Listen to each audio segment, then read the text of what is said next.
Out of South Suburban, we're in the area of Country Club Hills heading down to Matson. We've got a high-speed pursuit here. The person that they're looking for here in this black Chevy, a stolen vehicle with a window shot out. They've been pursuing this vehicle now for the better part of about 15 minutes. Southbound in the cornfield here, right by Harlem Avenue, heading towards US 30. This pursuit's gone about 40-50 miles per hour. Several officers are joining in here, so we're about a mile west of I-57. This vehicle is heading southbound. These are side streets, people, with about 20 to 30 mile an hour. Now we're going south on Ridgeland here. And this is a pursuit. They'll be heading towards US 30. So if you are a South Suburban commuter, you normally head near US 30 in Ridgeland, use a lot of caution. This vehicle is picking up speed here. That window is shot out. They're looking for a suspect who stole a vehicle, now heading southbound on Ridgeland Avenue, south US 30. Okay, Mike. So, listen, Kai, this is going to keep going. Mike, we're here. We're watching this with you right now. And so what we're wondering is, when did you first pick this up? What was happening? Well, the Illinois State Police have a network where they put out basically where they're looking for vehicles that are on the go. Now, about 15 minutes ago, you saw us that accident at Vollmer Road. We picked up that they were looking for this vehicle. The Chicago district of the state police found this vehicle, and we picked it up a few minutes later. Now it's traveling about 60-70 miles per hour southbound on Ridgeland Avenue. It left US 30 a few minutes ago.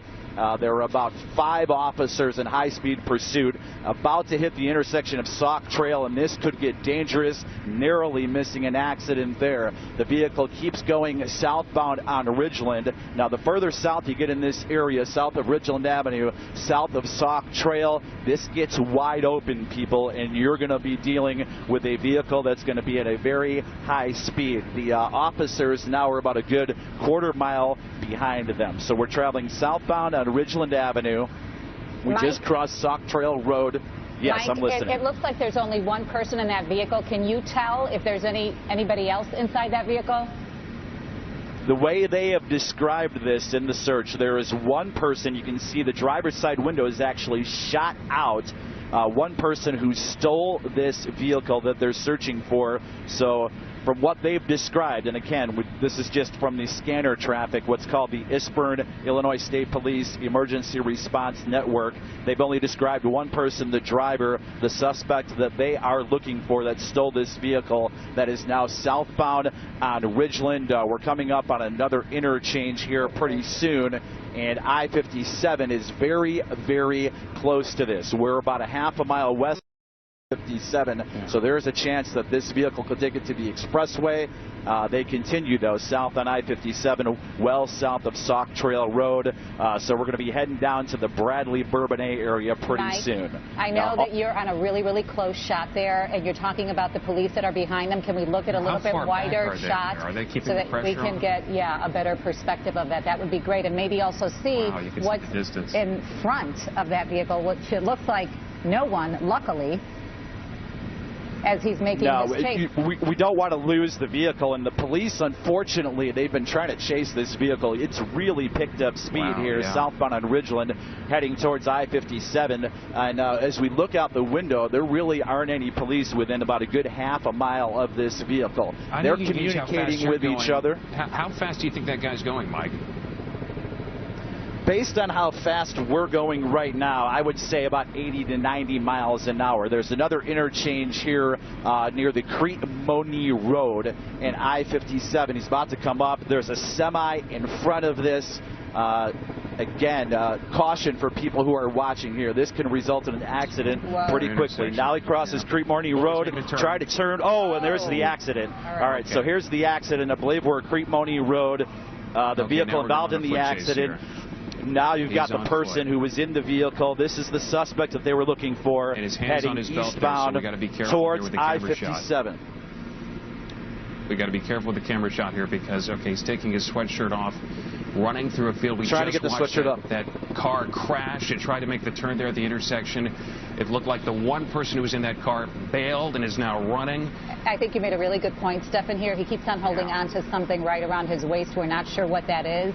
And Mike, how far are police from this guy right here? The police are coming in right now. The police are coming in right now. We don't want to lose the shot of this person, and hopefully now it's into basically you can see a field with a lot of trees. We are near the expressway. We're just west of I-57 here by Crete Money Road. We're not sure if this person is injured. Now it looks like he may be exhausted, and yeah, the suspect may have been injured, and person on the ground. It looks like the pursuit has come to an end here. Wow. Again, we've got state troopers, and we got a lot of folks.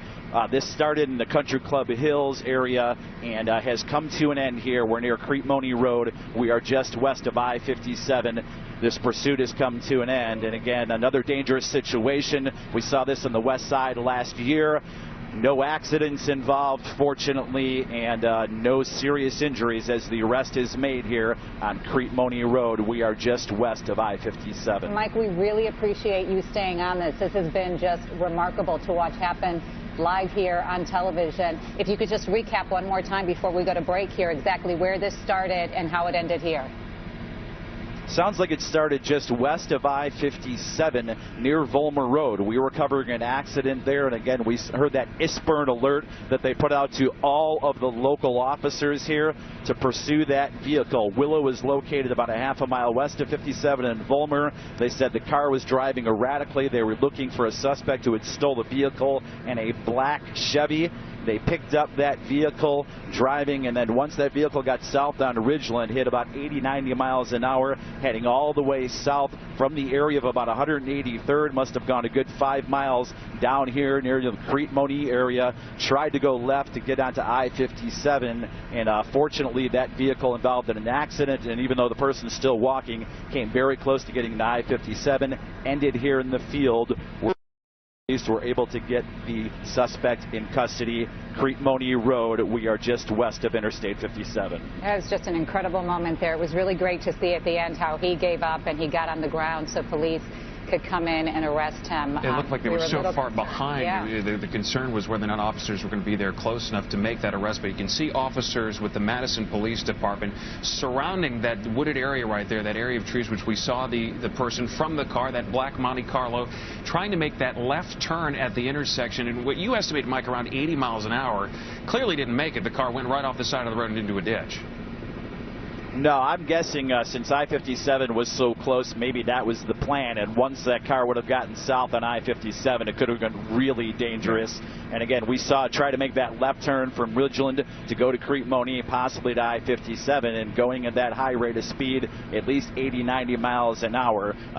Wasn't able to do that. The accident ensued, went into the field, and that's when the person they were chasing decided to get out of that vehicle, run through the field, may have been injured from the accident, and basically just ran out of breath. Fortunately, gave himself up, and nobody else was seriously injured in a situation that could have been very dangerous, not only for the police, but for anybody who was driving in the area. Well, a lot of misses there also, as we were watching you there in Sky 5, as he was blowing through all of those lights and all of the oncoming traffic. I mean, it's just a miracle that a major accident wasn't caused there. Peaceful resolution. Really was, Zoraida. We saw, especially when he was coming south towards Sauk Trail Road, there was a semi crossing east and westbound. Wow. Luckily, this is kind of an open area with fields where people can see the traffic coming from the other direction. That semi able to see the vehicle traveling at a high rate of speed southbound, so was able to pull up, and that vehicle and the police able to get through southbound on Ridgeland. And again, ending with the person in custody here, and it looks like no serious injury. Very, very fortunate situation